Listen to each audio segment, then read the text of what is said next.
The abomination don't happen for inside Oguta. No be small thing o. As a man wey live for Russia, they say the guy provoke o say he wan sell land. Na so he go carry the dead body of him stepmother wey they don bury since 2017. Things dey happen o. He go carry am, remove am, go bury am for another side. Still no wan make they bury am for that land o.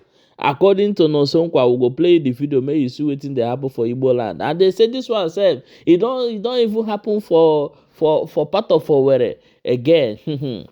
My people, now I go play you video of wetin Lolo Nneka Chimezie talk. They say the woman dey talk too much o. If you talk this one today, next tomorrow you go come change am again. Same as Nnamdi Kanu. He pregnant girl, buy house for am, do this. He can't change the word though, say no being talk am. Now read am for online. I bet more than watch the video before we come back and continue. I do a very, very quick one. I don't know. Some people take laws into their hands. Some people believe that that is when you get anything. That because they have money, because they are rich, because they are abroad, then nothing can happen. This young man here, Jele Ozu stepmother boy, because not really read the Allah, Ebeli Ozu stepmother. This man here. Inu story, Gebaka. My concern is Ozu stepmother oboro, because Ochori Rala. Because the stepmother am on why. Omuhun okay. Ndeke wanya hawo madu. They are less human beings. They are non-entities. They are idiots. When how one ka how one when you how gile uzunneha jebo community abankete. Ya mere nuguta. Community abankete. Community abankete. When you know the elders didn't say anything, the village nothing, nobody did anything. And I bozu wanye madu. Borozie yari ebe haliri diozu onye manu. Wanye madu eliri kambe 2017. Onye eliri kambe 2017. Onye liri kambe 2017. Eje bozie. Bozie. Zota new abati. Where the remains wega. Ihe na-eme o. Ihe woto eshiri some foolish people. Jiri bozu one man on Ubumiri. One old man. The man no tara ahụ, tacha ahụ ọrịa. Nwụọ. Ekwesịrị hapụ ya ezu ike ha eje bozu ebu bomiri o mekwela ọzọ n'Oguta this young man here as on Russia, you know, on Russia. Gikwo ye brugi with the tiger base, gibo ye brugi with the police, gibo ya na-eme intimidate with in the court na ndị obi on a use ude je bozu mmadụ ozu a woman that was buried na ala die n'ụlọ die na boy because no chere the land ebeli reduce ekwogide ma arrest gi were police achugari ụmụ ya after all ụmụ ya nwanyị gịnị kwa no nwanyị ọkwa no gịnị. You hate women so much yet a woman gave birth to you. You hate women so much yet when you want to have sex you go to a woman. You hate women yet you have a wife that gave birth to your children. But ụmụ nwanyị ndị ọzọ mụsịrị ha wee wu. You know, how I want to bring this thing up so that in Oguta we see it. Because he has been intimidating Onyawola Kuroko about this thing. And I want him to try. This man has been intimidating Onyawola Kuroko about Ozu stepmother bro. And I invite him to try. I invite you to try. Kame bola Tiger Base. Kame bola DSS. Name intimidate because he won Namoha. He will Putin as in the Russia. President in the Russia here because you know Russia. Then you think you are Putin. You think nobody can talk to you. DJ lose one yemma come how many years, boy. N'Oguta. Arane me ndo Kenya bankete. Alana rundo Kenya bankete.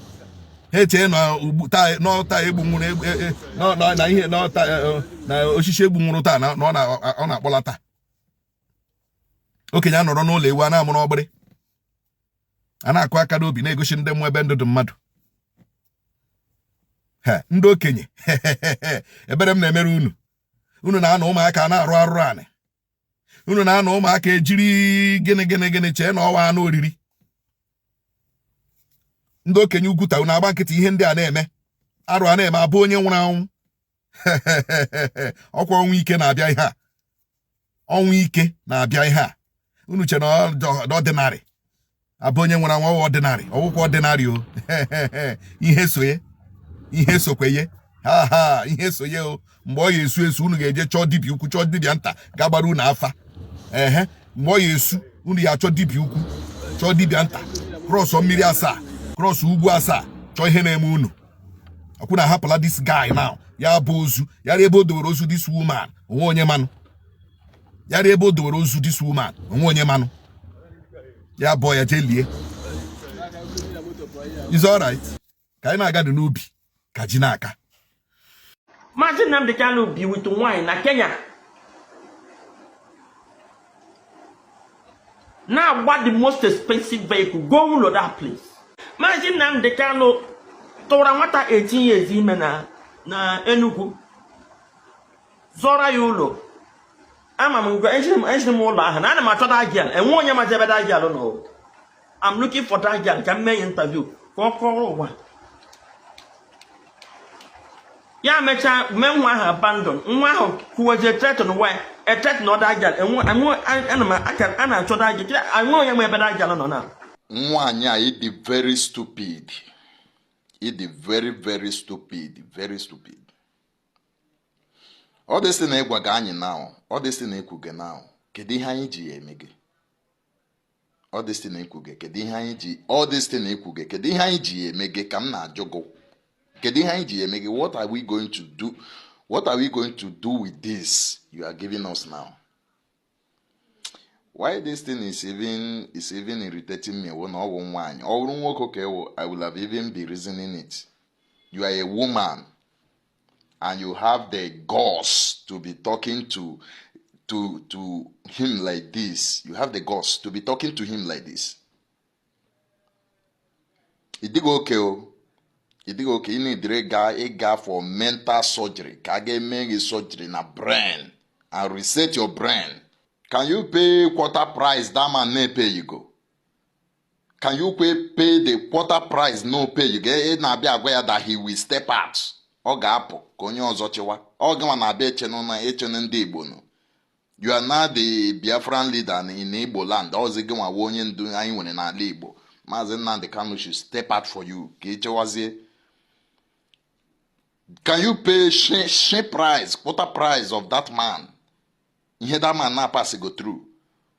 Owro gwa ka enyere bribe niile nyere that man. By now, who will know you? Do you know what that man pass through? Onye na-eseti camera bịa na akọ nkọ eri a niile na akọ eri. Do you know what he has passed through? Because of the love he has for his people, he decided not to compromise.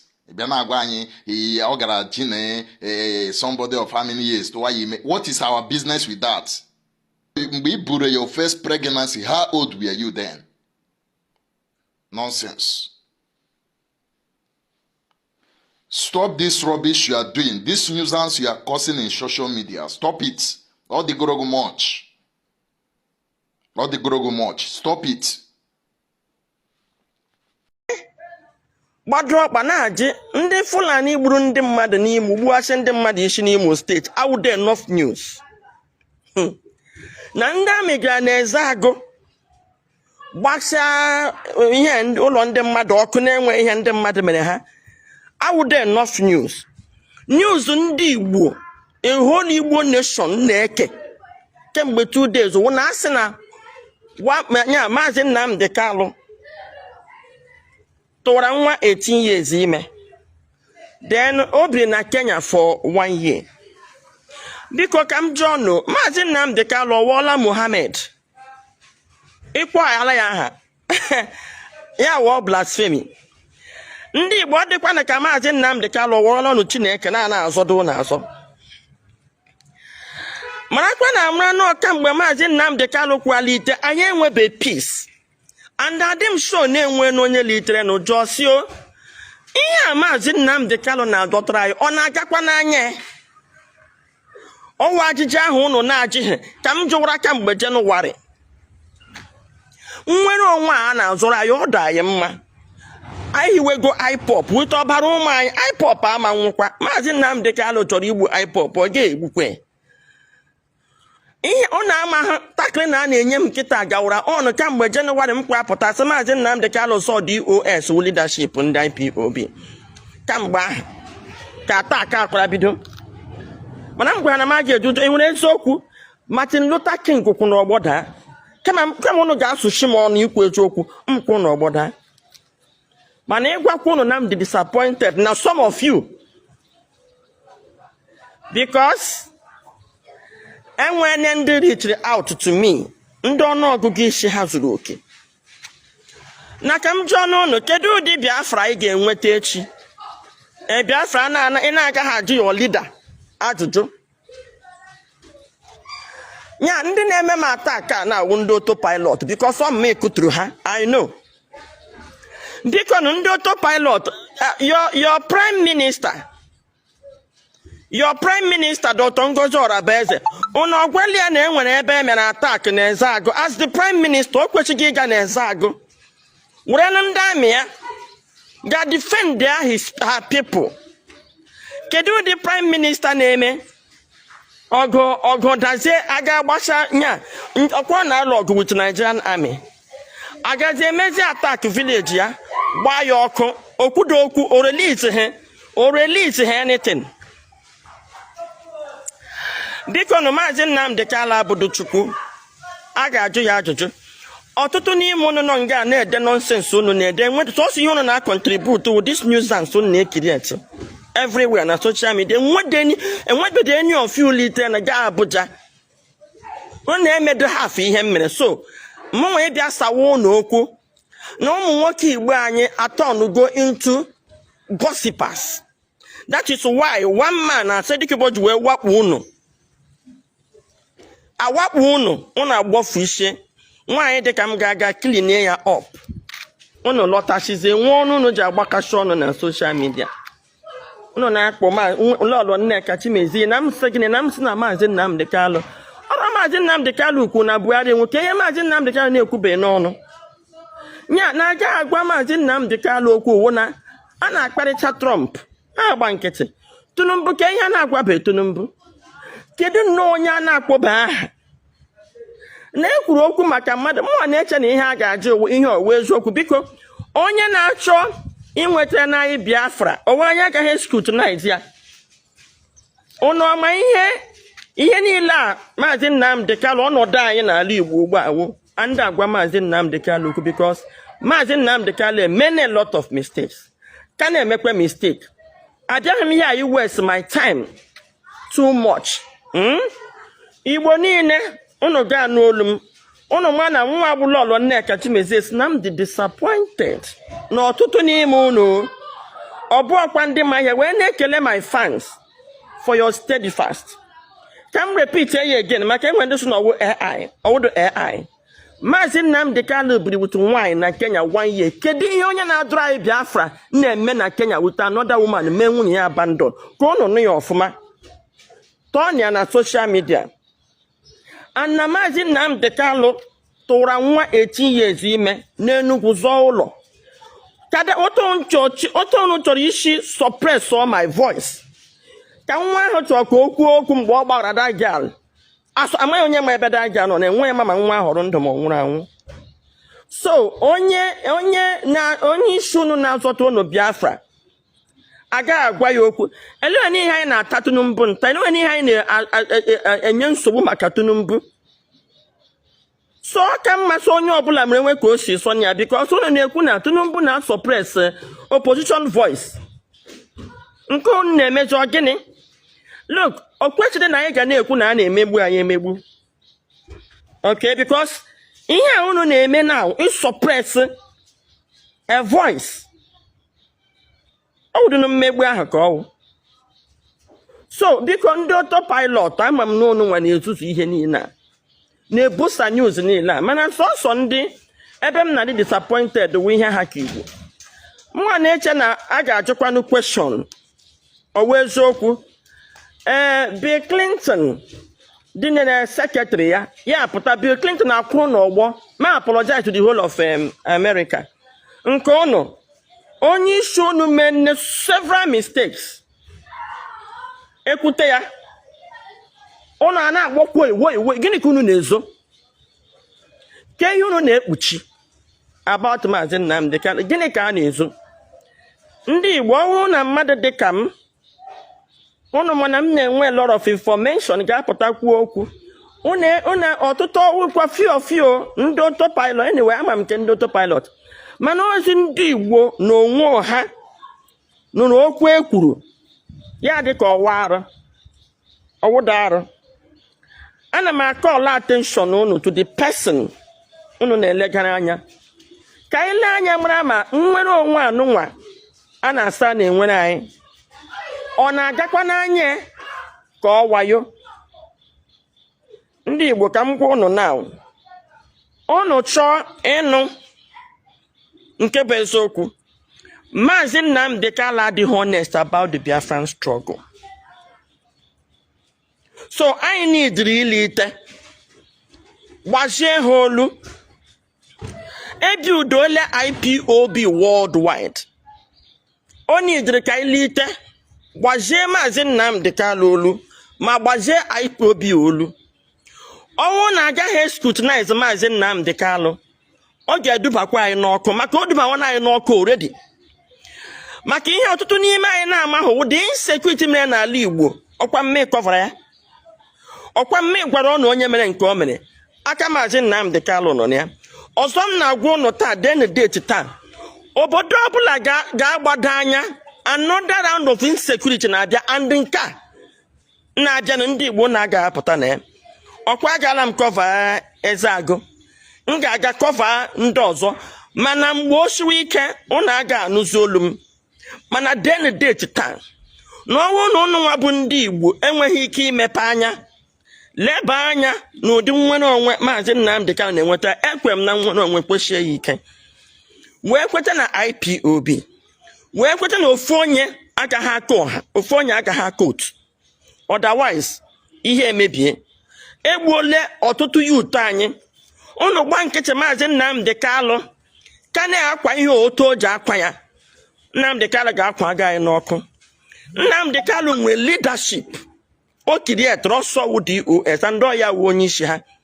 He should do the right thing and communicate power to the DOS n'ọnwayọ na nga ka e were nwayọ agbakọ kwuo ihe dị n'iwepụta Maazị Nnamdi Kanu na inweta nnwere onwe. Ndị Igbo unu gaa n'ebe a ụdị brainwash na-akpọrọwe anya agba ala Igbo ọkụ. Sọsọ ihe m na-adrọpụ n'ụgbọ tupu m emechie this life wo cheke na kemgbe 2015 till now kedu progress emego na dị nnwere onwe iji zụ onwe ga ajụjụ a gị mara ma o ruole mgbe anyị ga-echi ata azụ review nnwere onwe Maazị Nnamdi Kanu. Ịhụ this emotional blackmail ọ gaghị awụ ọkụrụ m because anọ m in the know. Ama m ihe unu na-ama just ekwutu m obere okwu na-ama karịkara ekwuzie nke bụ okwu gị na-eme mana ihe m na-agwa unu nwa bụ ndị Igbo ịhụ this emotional blackmail unu ji eso Maazị Nnamdi Kanu. Maazị Nnamdi Kanu akwakpuole some people na the grave. Anyị ga-akpachara anya anyị ga-eluze ala Igbo totally. Ndewo. My people, now don't see am as it dey happen. Na so they bring am come the show now. Stay tuned and share this video for more updates as it dey hot.